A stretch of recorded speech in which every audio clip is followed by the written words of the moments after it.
Blog guide बस stop होइन। आज म बस पार्छु अनि आजको फेरि के हुनेछ बस पार्कमा म सब देखाउनेछु। अनि यहाँ रहेको छ हाम्रो शुभलक्ष्मी, स्मार्ट शुभलक्ष्मी है त गाइड। म यसको देखाउनेछु भित्र के कस्तो छ। अनि यहाँ आउनुभएको छ हाम्रो अङ्कल।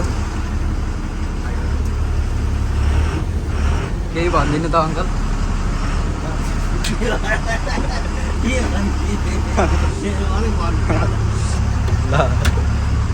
यहाँ रहेको छ हाम्रो इन्टेरियर स्मार्ट शुभलक्ष्मीको। जानु परेमा कन्ट्याक्ट गर्न सक्नुहुन्छ मलाई, तल नम्बर दिनेछु। अनि यस्तो रहेको छ स्लिपर रहेको छ माथि दुईवटा 2x2 and 2x2 folding sofa seat. अनि यहाँबाट चिसो हावा आउनेछ एसीको। र यहाँ रहेको छ फ्यान।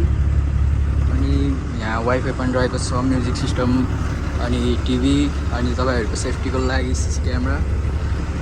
कता यहाँ रहेको छ फर्स्ट एड बक्स। अनि यहाँ आउनुभएको छ हाम्रो दाइ। अनि केही कुरा भनिदिनु पर्ने दाइ गाडीको बारेमा? अब सबैले माया गरिदिनु होला होइन, त्यही भन्न चाहन्छु। ल त गाइस सबैले माया गरिदिनु होला होइन गाइस। ल त हामी निस्किने छौँ। यहाँ चाहिँ तपाईँको सबै देखाउनेछु। यहाँ चाहिँ हाम्रो युरो एसी जानु लागेको छ काँगरभिट्टा अनि स्मार्ट शुभलक्ष्मी फुलचोकतिर।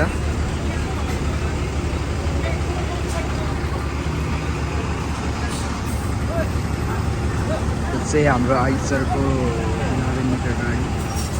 यो रहेको छ अशोक के अरे टाटाको 11 मिटर गाडी।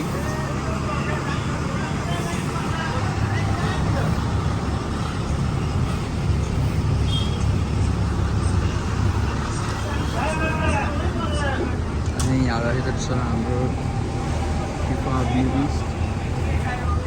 तपाईँहरू शुभलक्ष्मी फिफा कृपामा जानु पऱ्यो मलाई सम्पर्क गर्न सक्नुहुन्छ। नम्बर दिनेछु। फायर बसमा छिर्नेछौँ। अनि भित्रको इन्टेरियर यस्तो रहेको छ हाम्रो भिआइपी सोफा सिट 2x2। अनि यहाँ फ्यान रहेको छ। अनि यहाँबाट चिसो हावा आउँदैछ। अनि यस्तो रहेको छ भित्रको इन्टेरियर।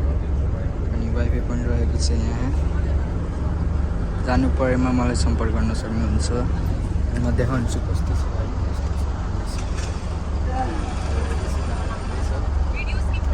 आमाले भिडियो वाइफाई हाल्यो त। चस्मा गाडीमा दाइले दिनुभएको। यसो टक्क भिडियो बनाउन कस्तो देखिन्छ भन्नु होला होइन, कमेन्ट गर्नु होला कस्तो देखिएको छ। अनि यहाँ रहेको छ हाम्रो फिफा। अनि म चाहिँ यहाँ अहिले यस्तो टक्क कस्तो देखेको छ भन्नु होला है। अहिले चाहिँ तपाईँलाई यो गाडी देखाइरहेको थियो अघिदेखि, तर मैले त्यो गाडीलाई चाहिँ बिर्सिसकेको थिएँ। हाम्रो त्यो भोलि जाने छ पोखराबाट आएको आज। र यो टर्न भोलि रहेको छ, मैले देखाउनै बिर्सेछु।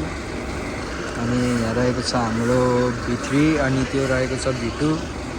अनि भर्जन 1 चाहिँ नयाँ लुक्समा आउँदैछ केही दिनमा, 10-15 दिनमा। यहाँ हुनुहुन्छ हाम्रो सुमङ्गल।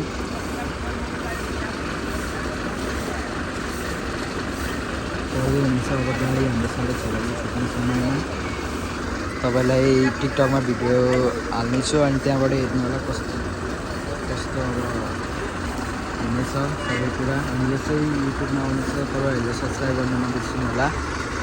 गाडी हिँडिसकेको छ, एकछिनमा हिँड्नेछ। स्मार्ट शुभलक्ष्मी आइसकेको छ अर्को चोकबाट मान्छे लिएर।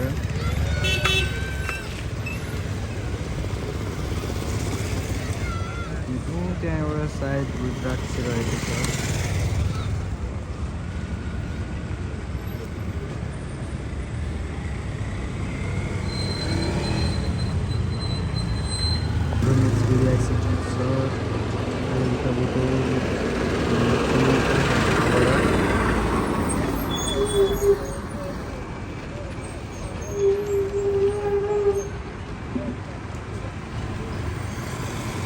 हाम्रो फिफा र मेची गइसकेको छ। अनि यही साथसाथमा म यो भ्लग गर्नेछु। कस्तो लाग्छ लाइक, सेयर, सब्सक्राइब होइन कमेन्ट गर्नु होला।